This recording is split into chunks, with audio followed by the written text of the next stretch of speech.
درد سے میری چیخیں آسمان کو چھونے لگیں اور ایسے میں میرے پاس سوائے میری بھابھی کے اور کوئی بھی نہیں تھا۔ وہی تو تھیں جنہیں میری پرواہ تھی، جو میرا خیال کیا کرتی تھیں اور ساری دنیا کے خلاف جا کر مجھ سے ملنے کے لیے میرے گھر آتی تھیں۔ یہاں تک کہ میرے بھائی بھی مجھے دھتکار چکے تھے اور آج بھی مشکل کی اس گھڑی میں وہی میرے سرہانے کھڑی میرے سر پر ہاتھ پھیر رہی تھیں۔ اب سے کوئی گھنٹہ بھر پہلے مجھے شدید درد شروع ہوئے تھے اور میں نے اپنی بھابھی کو جب فون کر کے بتایا تو وہ ایک دائی کو بھی ساتھ لے کر آئی تھیں اور اب وہی دائی میرا کیس کر رہی تھی۔ کچھ ہی دیر میں کمرے میں بچے کے رونے کی آوازیں گونجنے لگی تھیں اور میری چیخیں دم توڑ گئی تھیں۔ بچے کی آواز نے مجھے سکون پہنچایا تھا اور پھر دائی نے بتایا کہ مبارک ہو، میں نے بیٹی کو جنم دیا ہے۔ یہ لفظ سنتے ہی میری آنکھوں سے آنسو ٹپکنے لگ گئے تھے۔ میری بھابھی نے دائی کو پیسے دے کر رخصت کیا اور مجھے سنبھالتے ہوئے کہنے لگی، اب تم 7 بیٹیوں کی ماں بن چکی ہو، ہمت اور حوصلے سے کام لو، سب کچھ ٹھیک ہو جائے گا۔ میں نے روتے ہوئے بھابھی کی طرف دیکھا اور پوچھا، کیا ٹھیک ہو جائے گا؟ کیسے ٹھیک ہو جائے گا؟ یہ دنیا مجھے بد کردار کہتی ہے، میری بیٹیوں کو کون اپنائے گا؟ ان کا مستقبل کیا ہوگا؟ بھابھی نے میرے آنسو پونچھے اور کہنے لگی، جس نے انہیں زندگی دی ہے وہی ان کا مستقبل بھی سنوار دے گا۔ تم سوچ سوچ کر خود کو اذیت نہ دو، تمہارے ساتھ میں ہوں، میں تمہاری مدد کروں گی۔ یہ کہہ کر بھابھی نے پرس کھول کر ہزاروں روپے نکالے اور میرے ہاتھ میں پکڑا دیے۔ بھابھی کی اس نوازش پر میری آنکھیں نم ہو گئی تھیں۔ میں نے انکار کیا اور کہا کہ بھابھی، آپ کب تک میری مدد کرتی رہیں گی؟ اب تو میرا سگا بھائی بھی مجھے نہیں پوچھتا۔ یہ دنیا مجھے بد کردار ٹھہراتی ہے اور سچ تو یہ ہے کہ میں خود بھی نہیں جانتی کہ یہ بچے کس کے ہیں، یہ کس کی بیٹیاں ہیں۔ پتہ نہیں میں کیسے حاملہ ہو جاتی ہوں۔ ایک کے بعد ایک میں نے 7 بچے پیدا کر دیے ہیں، اب تو میرا تماشا بن چکا ہے۔ بھابھی مجھے محبت سے سمجھانے لگیں کہ یہ وقت ان باتوں کا نہیں، تم ابھی بچی کی پیدائش کے مرحلے سے گزری ہو، تمہیں آرام کی ضرورت ہے۔ بھابھی نے میری بڑی بیٹی کو آواز دی جو اب 10 سال کی ہونے والی تھی۔ بیٹی کو اس کی گود میں ڈال دیا اور کہنے لگی کہ اماں کی طبیعت ٹھیک نہیں ہے، تم اسے سنبھال لو۔ بھابھی خود میرے پاس ہی رک گئی تھیں۔ میں نے پوچھا، اب گھر نہیں جائیں گی؟ تو وہ مسکرا کر کہنے لگی، نہیں، تمہارے بھائی سے کہہ کر آئی ہوں کہ اپنے میکے جا رہی ہوں، 2 دن بعد ہی لوٹوں گی۔ بھابھی کی اس محبت پر میرا دل موم ہو گیا اور میں نے انہیں سینے سے لگا لیا اور کہا کہ بھابھی، میں آپ کی بہت شکر گزار ہوں۔ اگر آپ مجھ پر بھروسہ نہ کرتی اور میرا اتنا ساتھ نہ دیتی، شاید آج میں اور میری بیٹیاں سڑک پر دھکے کھا رہی ہوتیں۔ میرے سینے سے لگی بھابھی کہنے لگی کہ غیروں والی باتیں مت کیا کرو، نسیم تم میری اکلوتی نند ہو اور میں جانتی ہوں کہ تم بد کردار نہیں ہو، بس خدا نے تمہیں شاید اسی طرح اولاد دینی ہے، تم اسے خدا کا انعام سمجھ کر لیتی جاؤ، بیٹیاں تو ویسے بھی رحمت ہوتی ہیں۔ بہادری کی بات سن کر میں ان کی طرف دیکھنے لگی۔ پتہ نہیں کیسے وہ اتنی اچھی باتیں کر لیا کرتی تھیں، ورنہ یہ زمانہ تو میرے حوالے سے ایسی باتیں کہتا تھا جنہیں سن کر میرے کانوں سے دھواں نکلنے لگتا تھا۔ 2 دن بھابھی میرے ساتھ رہیں اور پھر واپس اپنے گھر چلی گئیں۔ جانے سے پہلے انہوں نے گھر میں راشن بھی ڈلوا دیا اور میرے ہاتھ میں مزید پیسے بھی رکھے۔ کچھ دن گزرے اور پاس پڑوس والوں کے پاس خبر پہنچ گئی کہ میں نے پھر بیٹی کو جنم دیا ہے، تو محلے دار جھگڑا کرنے کو آ گئے۔ ہر کوئی چاہتا تھا کہ میں یہ گھر چھوڑ دوں کیونکہ میری وجہ سے محلے کا ماحول خراب ہو رہا ہے۔ ہر کوئی جاننا چاہتا تھا کہ میری بیٹیوں کا باپ کون ہے، اگر ان کا کوئی باپ نہیں ہے تو پھر میں کس کے ساتھ منہ کالا کرتی ہوں۔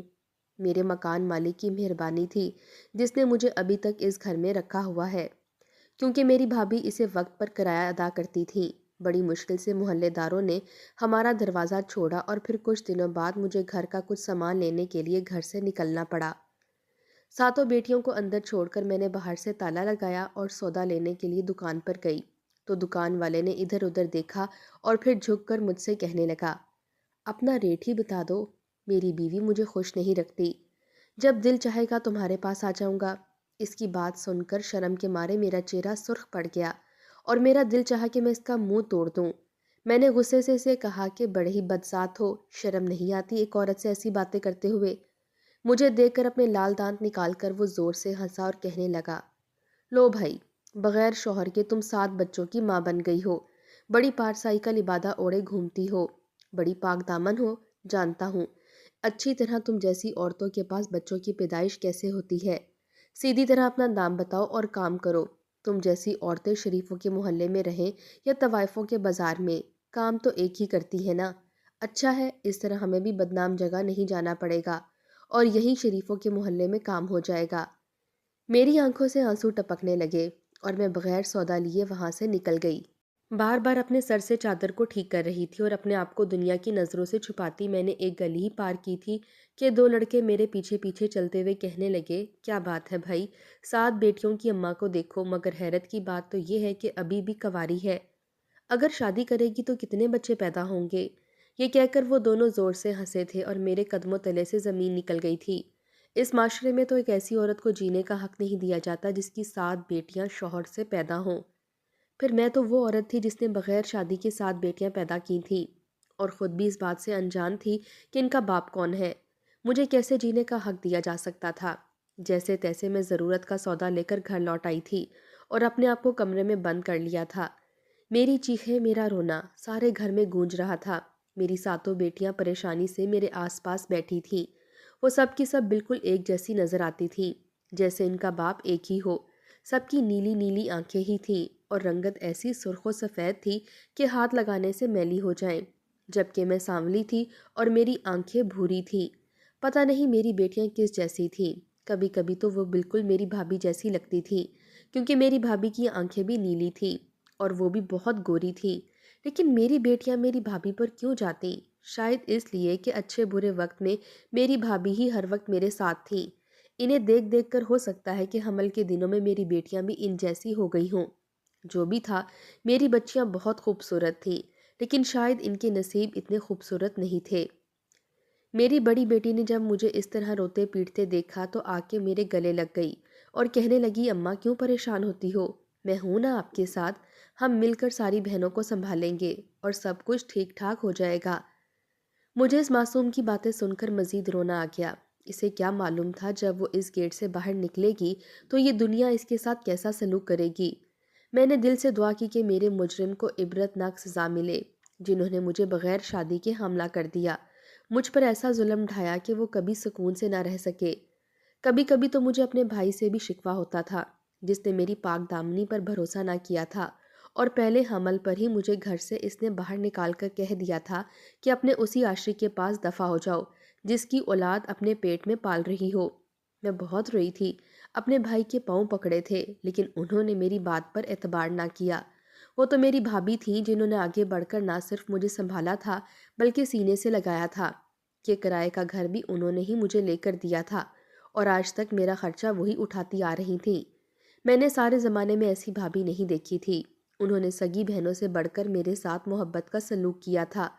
اب بھی جب روتے میری طبیعت بگڑی تھی تو اتفاق سے بھابھی گھر آ گئی اور میری حالت دیکھ کر کہنے لگی، تم کیوں نہیں سمجھتی ہو؟ تمہارے اس طرح رونے سے بچے نہ صرف پریشان ہوں گے بلکہ ان پر برا اثر پڑے گا۔ ابھی نادان ہے، اگر تمہاری باتوں کا کوئی مطلب نکال لیں یا پھر اپنے باپ کے بارے میں سوال کریں گی تو تم کیا جواب دو گی؟ ہوش کے ناخن لو اور بچوں کے سامنے ایسی کوئی حرکت نہ کرو کہ وہ پریشان ہوں۔ ہمیشہ کی طرح بھابھی کی بات میں بہت وزن تھا، اسی لیے میں نے اپنے آنسو پونچھ لیے۔ مجھے تو اپنی بچیوں کو اس معاشرے سے بچانا تھا، میں اپنے آنسوؤں کے ذریعے انہیں کمزور نہیں کر سکتی تھی۔ بھابھی کہنے لگی، تمہاری طبیعت ٹھیک نہیں ہے، میں 2-3 دن یہیں رہوں گی۔ انہوں نے میرے سامنے ہی بھائی کو فون میں لایا اور کہہ دیا کہ میں اپنے میکے میں ہوں اور 2 دن بعد لوٹ کر آؤں گی۔ میں نے بھابھی کا شکریہ ادا کیا کہ وہ مشکل وقت میں میرے لیے کسی ڈھال کی طرح تھیں۔ کافی دیر تک میں اور بھابھی باتیں کرتی رہیں، ان کی باتوں سے مجھے نئی زندگی مل جاتی تھی۔ پھر رات ہوئی تو بھابھی کہنے لگیں کہ تم اب چھوٹی بچی کے ساتھ سکون سے سو جاؤ، میں آج کی رات ارم کے ساتھ گزار لوں گی۔ ارم میری سب سے بڑی بیٹی تھی۔ میں نے کہا کہ ٹھیک ہے بھابھی، جیسا آپ کو ٹھیک لگتا ہے۔ خود میں اپنے کمرے میں چھوٹی مانوں کے ساتھ سو گئی تھی۔ 2 دن تک بھابھی ہمارے گھر رکیں اور پھر واپس چلی گئیں۔ ان کے آنے سے بچیاں بھی بہت خوش ہو جایا کرتی تھیں، لیکن اس دفعہ ارم کی حالت کچھ عجیب سی تھی، بہت گمسم سی لگ رہی تھی، خاموشی سے کونے میں بیٹھی تھی۔ میں نے پوچھا، ارم کیا بات ہے؟ وہ کہنے لگی، پتہ نہیں اماں، ایسا لگ رہا ہے جیسے میرے پیٹ میں درد ہو رہا ہے۔ اس سے پہلے میں کچھ کہتی، بھابھی کہنے لگی، کیوں درد نہیں ہوگا؟ ساری رات اوندا لیٹ کر سوتی ہے، اوندھے سونے سے پیٹ میں ہی تو درد ہوتا ہے۔ کئی دفعہ میں نے اسے رات کو سیدھا کیا۔ بھابھی کی بات پر میں خاموش ہو گئی، وہ ٹھیک ہی تو کہہ رہی تھیں۔ ارم کو بچپن سے ہی الٹا سونے کی عادت تھی، لیکن آج تک کبھی اس کے پیٹ میں ایسا درد نہیں اٹھا تھا۔ جیسی شکایت وہ اب کر رہی تھی۔ بھابھی کے ساتھ 2 دن بہت ہی مصروف سے گزر گئے اور پھر 2 دن بعد وہ واپس چلی گئی اور میں بچوں کے ساتھ اپنی زندگی میں مصروف ہو گئی۔ 7 بچیوں کے ساتھ دن کہاں گزرتا تھا کچھ پتہ نہیں چلتا تھا۔ اب تک میں نے اپنے کسی بچے کو خوف کے مارے اسکول تک نہیں ڈلوایا تھا کہ وہاں جا کر میں باپ کا نام کیا لکھواؤں گی۔ یہی سب باتیں چین سے مجھے جینے نہیں دیتی تھیں اور پھر کچھ ایسا ہوا کہ میرے ہوش اڑ گئے۔ ہر گزرتے دن کے ساتھ میری بیٹی ارم کے پیٹ کا درد بڑھتا ہی چلا جا رہا تھا اور پھر اسے کیے ہونے لگی تو میں پریشانی کے عالم میں قریبی ہسپتال لے گئی اور وہاں جا کر پتہ چلا کہ میری بیٹی حاملہ ہے۔ یہ سن کر مجھے لگا جیسے کسی نے میرے سر پر آسمان گرا دیا ہو۔ جو اذیت اب تک اپنی ذات پر جھیل رہی تھی وہ میری بیٹی کے حصے میں بھی آ گئی تھی۔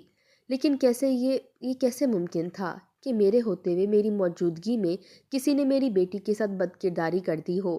ڈاکٹر نے مجھے بہت باتیں سنائی اور کہنے لگی آپ کیسی عورت ہیں، نہ ہی اپنے بچوں کے باپ کا علم ہے اور نہ ہی یہ پتہ ہے کہ آپ کی بچی کیسے حاملہ ہو گئی ہے۔ آپ کی بچی کی عمر صرف 11 سال ہے۔ آپ جانتی ہیں اتنی کم عمری میں حاملہ ہونے کے کیا نقصانات ہو سکتے ہیں، اور وہ بھی کیسے بچے کی ماں بننے کے جس کے باپ کا نہ پتہ ہو۔ میں نے ہاتھ جوڑ کر روتے ہوئے ڈاکٹر سے کہا کہ میں نہیں جانتی مجھ پر یہ ستم کون ڈھا رہا ہے، کس کو ہم سے دشمنی ہو گئی ہے، لیکن میں اپنی بیٹی کو اس دکھ سے بچانا چاہتی ہوں۔ آپ اس کا حمل ضائع کروا دیں۔ ڈاکٹر نے گھور کر مجھے دیکھا اور کہنے لگی پہلے اتنی کم عمری میں حمل ٹھہر گیا ہے، یہی بڑی مصیبت ہے، اوپر سے ضائع کرنے کی بات کر کے تم اپنی پھول جیسی بچی کو مارنے کی بات کر رہی ہو۔ اس کے جسم میں اتنی جان نہیں ہے کہ ہم اس کا بچہ ضائع کر دیں۔ اب جو بھی ہے اس بچے کو اپنی کوکھ میں رکھنا ہوگا۔ ڈاکٹر نے صاف منع کر دیا تھا کہ ارم کی صحت اور زندگی کو بہت بڑا خطرہ ہو سکتا تھا، اسی لیے میں اپنی بچی کو لے کر واپس گھر چلی آئی اور اسے مکمل طور پر دنیا کی نظروں سے چھپا لیا۔ ہر گزرتے دن کے ساتھ اس کی طبیعت خراب ہو رہی تھی۔ وہ بار بار پوچھتی کہ اماں مجھے کیا ہوا ہے، میرا پیٹ کیوں بڑھ رہا ہے۔ اس کی سوال سن کر میں رونے لگتی اور کوئی جواب نہ دے پاتی۔ ہفتے بعد میری بھابھی پھر ملنے آئیں تو میں نے انہیں ارم کے حمل کا بتایا، لیکن حیرت تو مجھے اس وقت ہوئی جب میری بھابھی نے نہ ہی پریشان ہوئی اور نہ ہی انہیں اس بات کی فکر ستائی کہ یہ سب کچھ کیسے ہوا، بلکہ وہ ارم کے سر پر ہاتھ رکھ کر دعا دیتے ہوئے کہنے لگی خدا تمہیں نیک اولاد دے، تم بھی اپنی ماں کی طرح صبر سے کام لینا۔ یہ سن کر میں نے حیرت سے بھابھی کو دیکھا اور پوچھا بھابھی آپ کیسی باتیں کر رہی ہیں، آپ کو یہ خبر سن کر حیرانگی نہیں ہوئی؟ میری بات سن کر بھابھی مسکرائی اور کہنے لگی اب مجھے حیرانگی نہیں ہوتی، تمہیں دیکھ کر 7 دفعہ تم حاملہ ہو گئی اور تمہیں پتہ ہی نہیں کہ تمہارے ساتھ کس نے کیا کیا ہے، اور پھر تمہاری بیٹی کے معاملے میں بھی اب میں کیا حیران ہوں۔ بھابھی کے لہجے پر میں خاموش ہو کر رہ گئی۔ غصہ تو مجھے بہت آیا تھا، لیکن ایک وہی تو میری ہمدرد تھی، انہی کے سہارے تو میں جی رہی تھی۔ انہیں غلط کہہ دیتی یا برا بولتی تو اس سہارے سے بھی چلی جاتی۔ اماں ابا تو بہت پہلے ہی انتقال کر گئے تھے اور پھر بھائی اپنی مرضی سے پتہ نہیں کہاں سے بھابھی کو بیاہ کر لے آیا تھا۔ میں نہیں جانتی تھی وہ کس خاندان سے ہیں، کون ہے، مگر اتنا جانتی تھی کہ وہ مجھ سے بہت محبت کرتی تھی اور میرا خیال رکھنے میں انہوں نے کبھی کوئی کسر نہیں چھوڑی تھی۔ لیکن اس بار جس طرح انہوں نے ارم کی حمل کا سن کر رد عمل دکھایا تھا مجھے بہت عجیب سا لگ رہا تھا۔ میرے دل میں طرح طرح کے خیال آ رہے تھے۔ میرے ساتھ برا کرنے والا کون تھا؟ میرے ساتھ حمل کیسے ٹھہر گئے تھے جبکہ اس گھر میں کوئی نہیں آتا تھا؟ پہلا حمل تو بھائی کے گھر ہی ہوا تھا اور وہاں بھی میرے بھائی اور بھابھی کے علاوہ کوئی بھی نہیں تھا۔ باقی کے 6 حمل اس گھر میں ٹھہرے تھے اور سوائے بھابھی کے اس گھر میں کسی کا آنا جانا بھی نہیں تھا۔ ہمیشہ بھابھی ہی آتی تھی، میرے ساتھ رہتی، سوتی اور 2 دن بعد واپس چلی جاتی۔ اس بار بھابھی میری بجائے ارم کے ساتھ سوئی تھی اور ارم نے درد کی شکایت بھی کی تھی اور ان کے جانے کے بعد ہی ارم حاملہ ہوئی تھی۔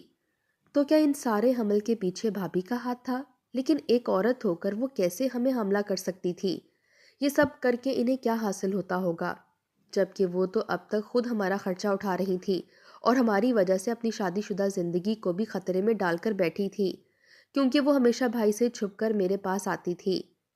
دل و دماغ میں عجیب عجیب سے سوالات پیدا ہو رہے تھے۔ میں بس کسی بھی طرح سچ جاننا چاہتی تھی۔ میرے بعد ارم کی زندگی بھی بربادی کے دہانے پر پہنچ چکی تھی۔ میں نہیں چاہتی تھی کہ میری باقی بیٹیاں بھی اس مشکل مرحلے سے گزریں اور ان کی زندگی میں بھی کوئی ایسے ہی بدکرداری کا رنگ لگا دے۔ بہت سوچنے سمجھنے کے بعد میں نے فیصلہ کیا کہ میں کسی نہ کسی نتیجے پر ضرور پہنچوں گی، اور پھر میری بیٹی کے حمل کو دن گزرتے گئے، لیکن اس دفعہ میں نے بچے کی پیدائش کے لیے دائی کو نہیں بلوایا۔ بلکہ سیدھے اپنی بیٹی کو ہسپتال لے گئی۔ میں اس کی صحت کے ساتھ کوئی رسک لینا نہیں چاہتی تھی۔ وہاں اس کا کیس ہوا تو میں نے بھابھی کو بلوایا اور ان سے جھوٹ کہہ کر فوراً ارم کو خون چڑھنا ہے، آپ خون دے دیں۔ میرے کہنے پر بھابھی نے پہلے خون کا سیمپل دیا تاکہ چیک کیا جا سکے ان کا خون ارم کو لگ سکتا ہے یا نہیں۔ میں نے وہی سیمپل اور ارم کے خون کا سیمپل لے کر لیبارٹری میں دے دیا تاکہ پتہ کر سکوں کہ کیا میری بیٹی سے اور میری بیٹی کے بچے سے میری بھابھی کا کوئی لینا دینا ہے یا نہیں۔ اب مجھے رپورٹ آنے کا انتظار تھا۔ ڈاکٹر نے کہا تھا کہ ہفتے بھر میں رپورٹ مل جائے گی، اسی لیے میں ارم کو لے کر گھر چلی آئی تھی۔ میری بیٹی نے بھی ایک بیٹی کو جنم دیا، پھر یوں ہمارے گھر میں 8 بیٹیاں ہو گئی تھیں۔ میں ان 8 کو دیکھتی تو میرا دل دھڑکنا بھول جاتا، ان کے مستقبل کی فکر مجھے کھانے لگتی اور ساتھ ساتھ اس رپورٹ کا انتظار مجھے سولی پر لٹکائے ہوئے تھا۔ مجھے ڈر تھا کہ کہیں رپورٹ میں وہی کچھ نہ آ جائے جو میں سوچ رہی تھی۔ پتہ نہیں مجھے ایسا لگتا تھا جیسے ان بچوں کا کوئی نہ کوئی تعلق میری بھابھی سے ضرور ہے، کیونکہ میری بیٹی کے پاس ہونے والی بیٹی بھی نیلی رنگ کی آنکھوں والی گوری چٹی سی گڑیا تھی۔ بھابھی کو اب تک پتہ نہیں چل سکا تھا کہ میں نے بہانے سے ان کا خون کا سیمپل لیا ہے، اور پھر پورا 1 ہفتہ گزر گیا۔ میں رپورٹ لینے کے لیے ہسپتال پہنچی تو رپورٹ میں ایک ایسی بات سامنے آئی کہ میرے ہوش اڑ گئے۔ میرے سارے اندیشے بالکل صحیح ثابت ہو گئے تھے، کیونکہ ڈی این اے ٹیسٹ کی اس رپورٹ نے یہ ثابت کر دیا تھا کہ میری بچی اور میری بھابھی کا ڈی این اے بالکل ایک ہے۔ لیکن میری بھابھی تو ایک عورت تھی، پھر یہ کیسے ممکن تھا کہ ایک عورت ہو کر وہ کسی بھی طرح مجھے یا میری بیٹی کو حاملہ کر دیتی؟ میں نے وہ ٹیسٹ کی رپورٹ پکڑی اور سیدھے اپنے بھائی کے گھر پہنچ گئی۔ میرا بھائی بھی گھر پر ہی موجود تھا، وہ دونوں کہیں جانے کی تیاری کر رہے تھے۔ مجھے دیکھ کر بھائی کے چہرے کا رنگ بدل گیا اور وہ غصے سے کہنے لگا، نسیم تم یہاں کیوں آئی ہو؟ کیا تو نے ہم پر کم بدنامی کے داغ لگائے ہیں جو پھر اپنا منہ لے کر یہاں چلی آئی ہو؟ محلے والے تیری وجہ سے آج بھی ہم پر تھوکتے ہیں۔ اب تو میری بیوی امید سے ہو گئی ہے اور میں نہیں چاہتا کہ تیرا سایہ میری بیوی پر پڑے۔ میں نے ڈی این اے ٹیسٹ کی رپورٹ اپنے بھائی کے آگے پھینکی اور کہا کہ یہ دیکھ لو میں کیا لے کر آئی ہوں۔ میری بیٹی تمہاری بیوی کا خون ہے، دونوں کی ٹیسٹ رپورٹ بالکل ایک جیسی ہی ہے، اور یہ اسی صورت میں ممکن ہے جب میرے حمل کی وجہ تمہاری بیوی بنی ہو۔ میری بات سنتے ہی بھائی نے ایک زوردار تھپڑ میرے منہ پر لگایا اور کہنے لگا، عجیب احمق عورت ہو تم۔ میری بیوی ایک عورت ہے، وہ کیسے کسی دوسری عورت کو حاملہ کر سکتی ہے؟ میں تو خود امید سے ہوں۔ رہی بات اس رپورٹ کی تو تم کوئی جعلی رپورٹ بنوا کر ہماری زندگی بگاڑنے کے لیے آ گئی ہو۔ میری بات سن کر بھابھی بھی رونے لگی تھیں۔ وہ روتے ہوئے کہنے لگی، میں نے 2 سال تمہارے بچوں کی دیکھ بھال کی ہے، پرورش کے لیے پیسے دیے ہیں، پر آج تم مجھ پر ہی الزام لگا رہی ہو۔ اپنے شوہر سے چھپ چھپ کر میں نے تمہارے لیے کیا کچھ نہیں کیا اور تم ہو کہ مجھے گناہ گار ٹھہرا رہی ہو۔ میں نے رپورٹ کھول کر بھائی کو دکھائی جو شہر کے بڑے ہسپتال کی تھی، اور ان سے کہا کہ جا کے تصدیق کر لیجئے یہ رپورٹ اسی ہسپتال کی ہے، جعلی نہیں ہے۔ میں نہیں جانتی کہ آپ کی بیوی نے کیا کیا ہے، لیکن اتنا ضرور جانتی ہوں کہ جب سے آپ کی بیوی ہماری زندگی میں آئی ہے میری زندگی میں گرہن لگ گیا ہے۔ میرے گلے میں پڑا بدنامی کا یہ ڈھول کسی اور کا نہیں بلکہ آپ کی بیوی کا ہی ڈالا ہوا ہے۔ اتنا سننا تھا کہ بھابھی غصے سے میری طرف بڑھی تاکہ مجھے پکڑ کر اپنے گھر سے نکال پھینکیں یا پھر میرا گلا دبا دیں۔ اچانک سے اس کا پاؤں پھسل گیا اور وہ بری طرح سے گری اور زور زور سے چیخنے لگی۔ بھابھی کی بگڑتی حالت دیکھ کر بھائی ذرا سا غصہ بھول گیا۔ میں نے بھائی کی مدد کی اور ہم بھابھی کو ہسپتال لے کر پہنچے تو پتہ چلا کہ بھابھی کا حمل ضائع ہو گیا ہے اور اب وہ کبھی ماں نہیں بن سکتی۔ یہ سن کر بھائی خوب رونے لگے۔ جب بھابھی کو یہ خبر ملی تو وہ بری طرح سے چیخنے چلانے لگیں۔ انہیں یقین ہی نہیں آ رہا تھا کہ ان سے ماں بننے کی صلاحیت چھن چکی ہے۔ میں تو خود ہکا بکا سی کونے میں کھڑی تھی۔ شاید یہ سب کچھ میری وجہ سے ہوا تھا۔ کاش میں غصے میں اپنے بھائی کے گھر نہ جاتی تو آج میرے بھائی کی یہ خوشی ان سے نہ چھنتی۔ افسوس سے میری آنکھوں سے آنسو بہنے لگے۔ بھائی نے غصے سے مجھے دیکھا اور کہنے لگے کہ دفع ہو جاؤ یہاں سے، ہماری خوشیوں کو کھا گئی ہو، اب یہاں کیوں کھڑی ہو؟ میں نے ایک نظر بھابھی پر ڈالی اور واپسی کے لیے پلٹنے لگی کہ بھابھی کی آواز نے میرے قدموں کو زنجیر کر دیا اور وہ روتے ہوئے کہنے لگی، نسیم مجھے معاف کر دو، میں نے تمہارے ساتھ بڑی زیادتی کی ہے اور آج مجھے اس کی سزا مل گئی ہے۔ بھابھی کی بات سن کر جہاں میں حیران ہوئی تھی وہیں میرا بھائی بھی ہکا بکا سا رہ گیا تھا۔ بھابھی روتے ہوئے کہنے لگی، میں نے کوٹھے پر جنم لیا تھا لیکن میں اکیلی پیدا نہیں ہوئی تھی بلکہ میرے ساتھ میرا بھائی بھی پیدا ہوا تھا، ہم جڑواں بہن بھائی تھے۔ کوٹھے پر عورتوں کو تو شاید پھر بھی کوئی زندگی مل جاتی ہے لیکن مردوں کا حال بہت برا ہوتا ہے۔ میرے بھائی کے ساتھ بھی ایسا ہی ہوا۔ وہ سارا دن ایک کمرے میں بند رہا کرتا اور مجھے لوگوں کے سامنے ناچتا دیکھتا رہتا۔ اس طرح اس کی ذہن کی حالت بہت خراب ہو گئی، وہ نفسیاتی سا ہو گیا تھا۔ اسے دورے پڑنے لگ گئے تھے۔ میں اور میری ماں بڑی مشکل سے اسے سنبھالتے تھے اور پھر میری ماں بھی مر گئی تو میں اور میرا بھائی بالکل تنہا رہ گئے تھے۔ میں ساری رات کوٹھے پر رقص کرتی تھی، سارا دن اپنے بھائی کو سنبھالتی۔ ایسے میں ایک روز کوٹھے پر تمہارا بھائی آیا اور مجھے اس سے محبت ہو گئی۔ تمہارا بھائی مجھے کوٹھے سے ہی بیاہ کر لایا تھا۔ میں نے کبھی تمہارے بھائی کو اپنے جڑواں بھائی کے بارے میں نہیں بتایا اور اسے خاموشی سے کرائے کا گھر لے کر دے دیا۔ وہ وہیں ان سے ملنے کے لیے میں اس کا خیال رکھنے کے لیے جاتی تھی۔ ایک روز میں اپنے بھائی سے ملنے کے لیے گئی تو وہ پاؤں پٹکتے ہوئے ضد کرنے لگا کہ اسے شادی کرنی ہے، وہ بھی اپنی بیوی کے ساتھ ویسے ہی رہنا چاہتا ہے۔ میرا بھائی پاگل تھا، اگر میں اس کی بات نہ مانتی تو وہ شاید اپنی جان لے لیتا۔ اور پھر میں نے موقع دیکھ کر ایک دن ایک رات کو اسے گھر بلا لیا۔ اس رات تمہارا بھائی شہر سے باہر گیا ہوا تھا۔ میں نے موقع کا فائدہ اٹھایا، تمہیں بے ہوشی کی دوا دی، اپنے بھائی کو تمہارے کمرے میں چھوڑ دیا۔ مجھے نہیں معلوم تھا کہ ایسا کرنے سے تم حاملہ ہو جاؤ گی۔ میں نے تو سوچا تھا کہ یہ بات کبھی کسی کو نہیں پتہ چلے گی اور یہ کھیل ایک ہی رات میں ختم ہو جائے گا، لیکن یہ بات ایک ہی رات میں ختم نہیں ہوئی، کیونکہ میرے بھائی کو اب اس میں مزہ آنے لگا تھا۔ بھائی ہر کچھ دن بعد مجھ سے یہی فرمائش کرتا کہ میں اسے تمہارے پاس چھوڑ دوں۔ اس کی طبیعت کی وجہ سے میں مجبور ہو جاتی، اور پھر جب تمہارے حمل کی خبر کھل کر سامنے آئی تو تمہارے بھائی نے تمہیں گھر سے نکال دیا۔ میرے پاس پیسوں کی کوئی کمی نہیں تھی، میں نے ساری زندگی کوٹھے سے پیسے کمائے تھے، اس لیے بآسانی تمہیں کرائے کا گھر بھی لے دیا اور اسی بہانے میرے بھائی کا بھی کام ہو گیا۔ پے در پہ تم 7 بیٹیوں کی ماں بن گئی اور میں باخوشی تمہارا خرچہ یہ سوچ کر اٹھاتی رہی کہ اس طرح میرا پاگل بھائی خوش ہے۔ جب 7ویں بیٹی کے بعد میں نے دیکھا کہ اب تمہاری جان ختم ہو رہی ہے، تم یہ سب کچھ برداشت کرنے کے قابل نہیں ہو، تو میں تمہیں مزید بے ہوشی کی دوا نہیں دے سکتی تھی، تو میں نے اس رات تمہاری جگہ ارم کو بے ہوشی کی دوا دے دی اور میرے بھائی نے ارم کو بھی حاملہ کر دیا۔ تمہاری بیٹیاں اور تمہاری بیٹی کی بیٹی بھی میرے بھائی کی اولاد ہے۔ میرا بھائی پاگل انسان ہے، میں نے جو کچھ کیا اس کی خوشی کے لیے کیا۔ میں جانتی ہوں کہ یہ بہت بڑا گناہ ہے اور اسی کی سزا مجھے اس طرح سے ملی ہے کہ اب میں خود اولاد کے لیے ساری زندگی ترستی رہ جاؤں گی۔ مجھے لگتا تھا کہ یہ سچ کبھی کھل کر سامنے نہیں آئے گا، لیکن کیونکہ میرا بھائی اور میں جڑواں تھے، اسی لیے ہمارا ڈی این اے ایک ہی ہے، اسی لیے تمہیں لگا کہ یہ بچیاں میری ہیں۔ یہ سب سن کر میرے بھائی کی آنکھیں حیرت سے کھل گئی، انہیں یقین ہی نہیں آ رہا تھا۔ غصے سے ان کا چہرہ سرخ پڑ چکا تھا اور بنا سوچے سمجھے میرے بھائی نے میری بھابھی کو 3 طلاقیں دے ڈالی۔ ان کا کہنا تھا کہ انہوں نے ایک بدذات عورت کو اٹھا کر عزت سے اپنے گھر میں جگہ دی اور اسی عورت نے ان کی عزت کو ملیا میٹ کر دیا۔ میرے بھائی نے میری بھابھی کو ہسپتال میں ہی چھوڑ دیا اور مجھے اور میری بیٹیوں کو لے کر واپس اپنے گھر آ گئے۔ بھائی نے ہاتھ جوڑ کر مجھ سے معافی مانگی اور کہنے لگے مجھے معاف کر دو، میں نے اپنے لیے غلط عورت کا انتخاب کیا جس کی وجہ سے تمہاری زندگی بھی برباد ہو گئی۔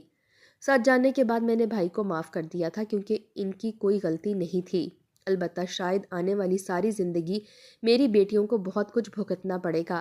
میرے بھائی نے میری بیٹیوں کو اپنا نام دے دیا تھا، انہیں اپنی پہچان دی تھی، لیکن آج بھی مجھے لگتا ہے کہ جب میری بیٹیاں شادی کی عمر کو پہنچیں گی تو لوگ میرے ماضی کو بھلانے کی بجائے مجھ سے کریت کر سوال کریں گے اور پھر میری بیٹیوں کو ایک اذیت بھری زندگی گزارنی پڑے گی۔ لیکن آپ لوگ مجھے بتائیں کہ جو کچھ میرے ساتھ ہوا اس میں میرا اور میری بیٹیوں کا کیا قصور ہے؟ کیا یہ معاشرہ میری بیٹیوں کے ساتھ انصاف کرے گا اور آنے والی زندگی میں انہیں جینے کا حق دے گا؟ یہ سوال میں آپ لوگوں سے پوچھتی ہوں۔